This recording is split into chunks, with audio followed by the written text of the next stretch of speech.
제가 자금 부족할 때 어떻게 하는지 세 가지 방법 설명드릴 건데, 여기서 굉장히 조심해야 되는 게 잘못하면 이제 증여 이슈가 나와버려요. 재밌는 게 뭐냐면 저 스트레스 DSR 2단계를 7월달에 하기로 했는데 9월로 연기시켜버렸어요. 내가 갈아타기 하거나 내가 내 집만을 할 사람한테는 이거 굉장한 호재예요. 자, 왜 그런지 아세요?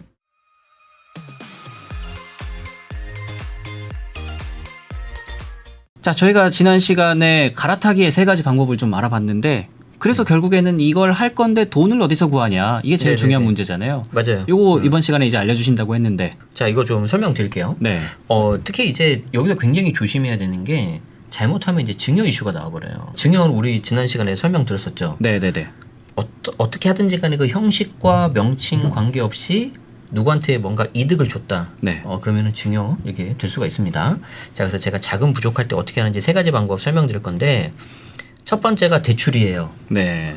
두 번째가 증여, 말 그대로 받는 거죠. 네. 세 번째가 손 벌리는 거예요. 뭐 엄마 좀 돈 좀 빌려줘, 아빠 돈 좀 빌려줘, 이거예요. 네. 자, 물론 이제 여러분들이 처한 상황이 다 다르실 거니까 이제 본인한테 맞는 걸 쓰시는데, 네. 자, 첫 번째 대출 볼까요? 대출? 물론 이제 대출은 우리 풀팽님 대출력에서 더 자세하게 말씀 주시겠지만, 저는 이제 시장하고 좀 연계를 시켜보고 싶은 거예요. 네. 혹시 스트레스 DSR이라고 아세요? 네네, 들어왔습니다. 네, DSR이 일단 총부채 원리금 상환이잖아요. 예. 내가 버는 거에서 빌린 거 다 이제 더해가지고 다 끌어가지고 이제 좀 이걸 대출 이게 좀 건정성을 하기 위해서. 네. 근데 스트레스 DSR은 뭐냐? 말 그대로 스트레스 강조한다는 거잖아요. 네. 세게 한다는 거잖아요.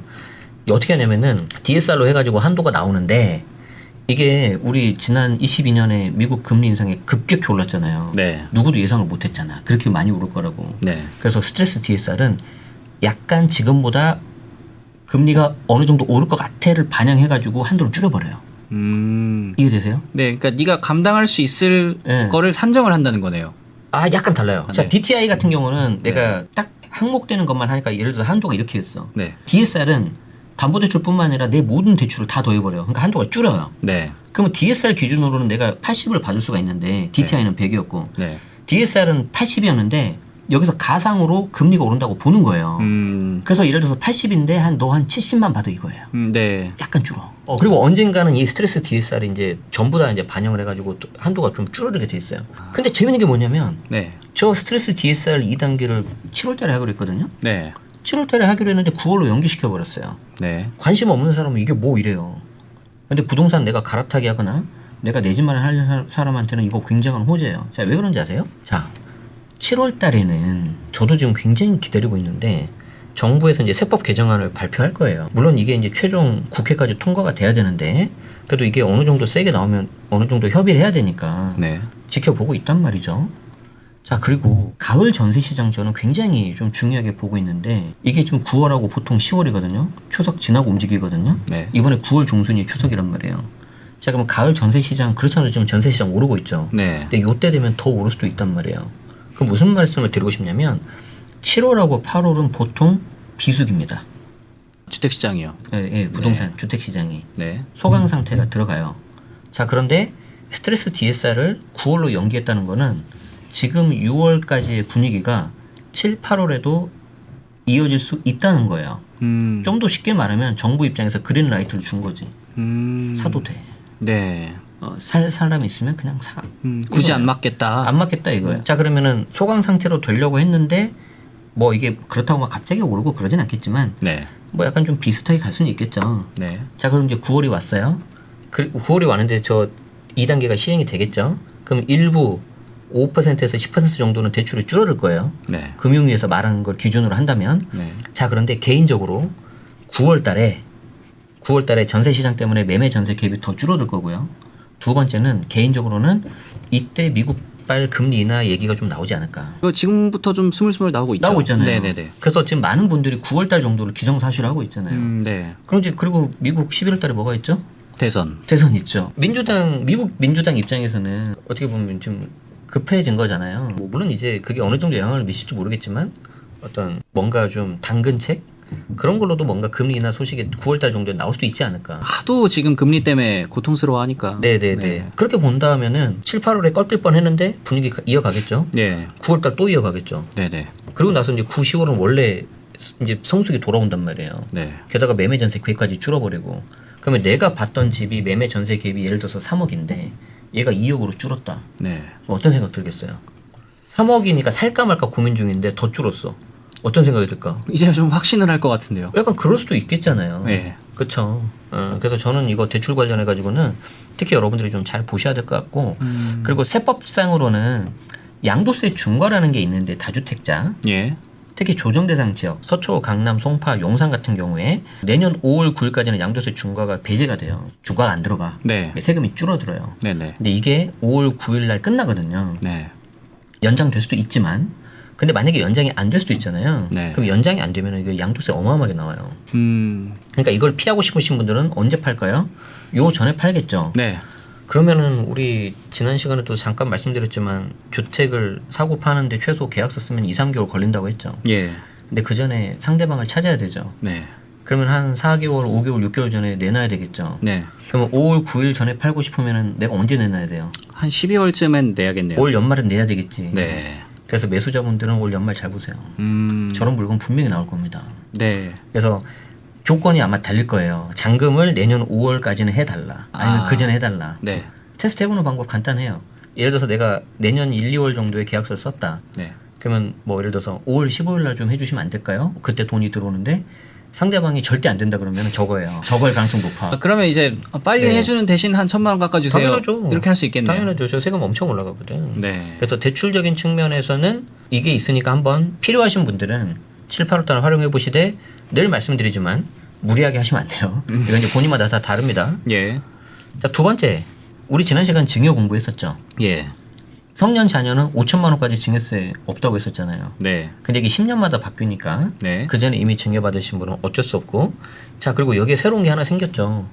혼인 또는 출산 증여 공제. 그러니까 내가 혼인을 하거나 아이를 낳으면 1억을 추가로 더 받을 수가 있어요. 네. 그럼 이거 두 개 더하면 얼마예요? 1억 5천. 1억 5천 받을 수 있죠. 예. 그럼 남자 쪽에서 1억 5천 받고 여자 쪽 1억 5천 받으면 3억이 생기네? 그러네요.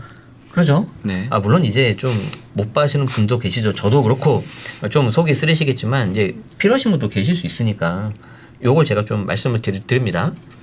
자, 그리고 이제 세 번째 방법이 돈을 빌리는 차입이에요. 차입. 네. 차입은 우리 지난 시간에 자세하게 살펴봤었죠. 네네. 자세하게 살펴봤는데 요 부분에 있어서 그때 어떻게 하라고 했었죠?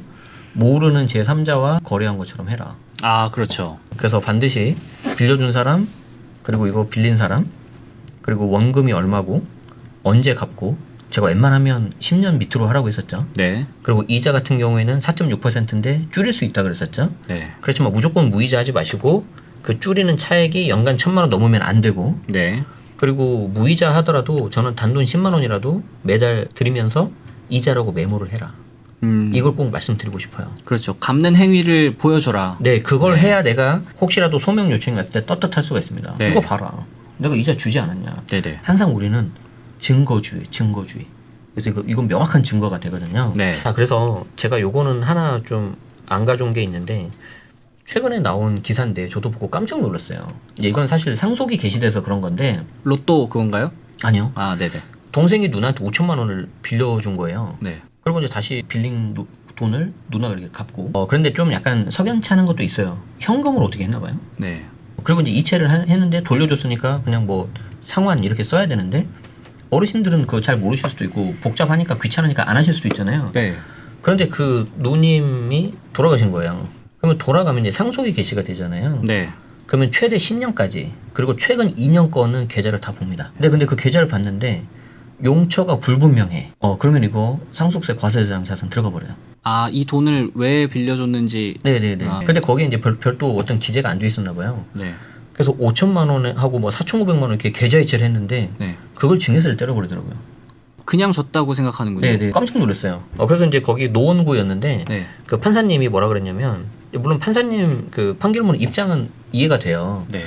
왜냐하면 이게 증여가 아니라는 어떤 증거가 없다. 그 법정은 증거로만 하는 거니까. 그런데 이제 거기에 대해서 우리 세법은 출처가 불분명하면 이렇게 세금을 때리거든요. 네. 그래서 좀 너무 안타깝더라고요. 왜냐하면 거기에 대해서 좀 깜빡할 수도 있고 바쁘다 네. 보면 그냥 이체시킬 수 있잖아요. 그렇죠. 뭐. 네. 그렇기 때문에 항상 이게 증거를 남기셔야 돼요.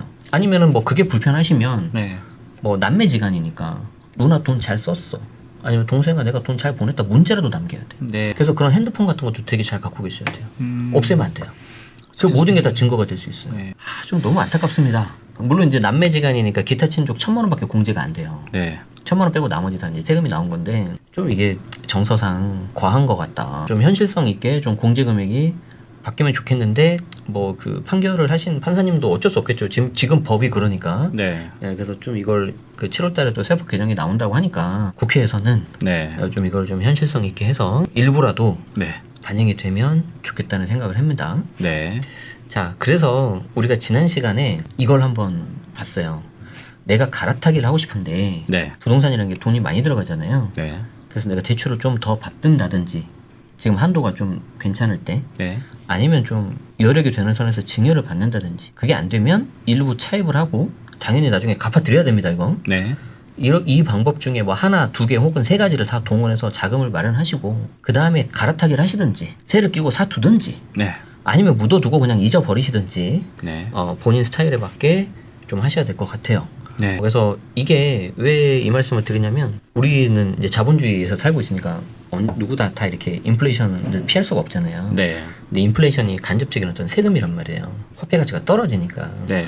그래서 여기에 대해서 어떤 꼭 투자 관점이 아니더라도 그 인플레이션에 따르는 그 리스크를 해칭하는 관점에서라도 좀 이런 부분들을 좀 보시면 좋겠고 네. 이게 뭐 주식이든 코인이든 여러분들이 원하시는 방식으로 좀 하시면 좋은데 우리는 또 맛동산 채널이고 네. 저도 이제 부동산에 관심 있고 최근 지금 서울을 중심으로 거래량이 좀 증가하고 있어서 네. 좀 이렇게 정리해서 가져왔습니다. 네. 이게 보니까 저희가 이런 영상을 한 두세 개 올렸는데 네. 이게 시청하시는 분들이 많아졌더라고요, 최근에. 아무래도 이제 그게 관심이 가니까 네. 그 말은 또 무슨 말이냐면 실제 이걸 내가 하겠다는 걸 염두하고 있다는 거거든요. 네. 그래서 미리 이렇게 알아두시고 그런 부분에서 이렇게 좀 준비하시는 거는 저는 굉장히 좋다고 생각하고 있고요. 물론 뭐 지금 저희가 말씀드린 게 다가 아니에요. 네. 그래서 미리 이렇게 다른 분들 내용도 좀 보시면서 공부하셔서 불필요한 좀 세금 지출은 없었으면 좋겠다. 아까 우리 네. 노원구 사례처럼. 어쨌든 그런 것들을 보면은 확실히 지금 뭔가 시장이 달라졌다 이런 네. 걸 좀 느낄 수 있는 그런 네.